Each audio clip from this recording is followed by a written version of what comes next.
করার বিষয়ে আমাদের পেনশনভুক্ত করার বিষয়ে সদাই সম্মতি ও সুপারিশ জ্ঞাপন করা সত্ত্বেও সংশ্লিষ্ট মন্ত্রণালয় কিছু বৈষম্যমূলক আদেশ ও সদিচ্ছার অভাবে আর হাজার হাজার কর্মচারী চরম বৈষম্যের শিকার। আপনি সামনে আছেন না, ওর পিছনে একই নিয়োগ অংশ নিয়ে পেনশন পেতে পারে, তবে আমরা কেন পাব না? সরকারি তথ্য বলেছে ২,২৬৬ জন কর্মচারী ইতিমধ্যে পেনশন পাচ্ছেন, কারণ তাদের নিয়োগ একই বিধি মোতাবেক হয়েছে। আমাদের নিয়োগও একই বিধানে হয়েছে। তাহলে আমাদের প্রতি এই গুরুত্ব নীতি কেন? আমাদের অপরাধ কৃষি আইন বলছে ১ জানুয়ারি ১৯৮৬ সালে নিয়োগপ্রাপ্ত হওয়ার আমাদের ১২০৪ জন শারজান শাহজাহান আলী উনি লিখিত বক্তব্য পাঠ করছেন সাংবাদিক সম্মেলনে। আমরা দেখতে পাচ্ছি সেনা নৌ বিমান MES মিলিটারি ইঞ্জিনিয়ারিং সার্ভিসেস তাদের সংবাদ সম্মেলন। চরম বৈষম্য ও কালো আইনের আসা যায়। সম্মানিত সুধী সাংবাদিকবৃন্দ, জনপ্রশাসন তৎকালীন সংস্থাপন মন্ত্রণালয় প্রতি বিভিন্ন সময়ে জারিকৃত আদেশ ও পরিপত্রের দিকে তাকালে স্পষ্ট বোঝা যায় কীভাবে কর্মচারীদের ভাগ করা হয়েছে এবং তাদের মধ্যে চরম আইনি অসম্মতি তৈরি করা হয়েছে। সেক্ষেত্রে যে বিষয়গুলো দৃশ্যমান হয়েছে তা আমি তুলে ধরছি। আউট অফ ডেট বা সময়সীমার বৈষম্য সৃষ্টি হয়েছে। ২০০২ সালের আদেশপত্রে পত্র নাম্বার আমি বললাম না, তারিখ হল ২০ জুন ২০০২। প্রতিরক্ষা মন্ত্রণালয়ের জন্য নির্দিষ্ট করে কোনো কঠোর সময়সীমা আউট অফ ডেট ছিল না। ফলে ১৯৮৬ বা ১৯৯০ সালের পত্রে নিয়োগপত্রেও নিয়মিত হওয়ার সুযোগ পেত।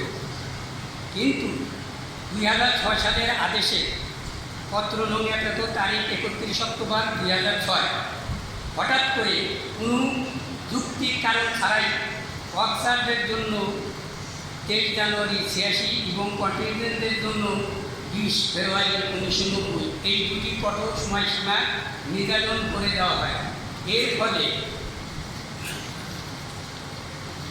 একই যোগ্যতা ও পদে কর্মরত থাকা সত্ত্বেও ২০০২ সালের আদেশের সুবাদে একদল কর্মচারী নিয়মিত হলেন, অথচ ২০০২ সালের আদেশের কারণে সমপর্যায়ে অন্য কর্মচারীরা বঞ্চিত হলেন।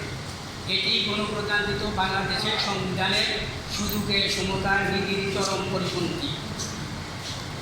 পদের স্থায়িত্ব ও কাঠামোগত বৈষম্য তৈরি হয়েছে।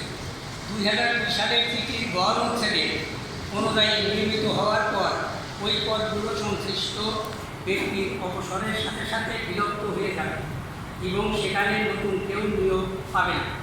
অথচ ২০০৬ সালের আদেশে পদ বিলুপ্ত এই শর্তটি সাধারণ শর্ত হিসাবে রাখা হয়নি। এর ফলে একই সরকারের অধীনে একই সংস্থার দুই ধরনের নিয়ম কর্মচারী তৈরি করা হয়েছে। এক শ্রেণীর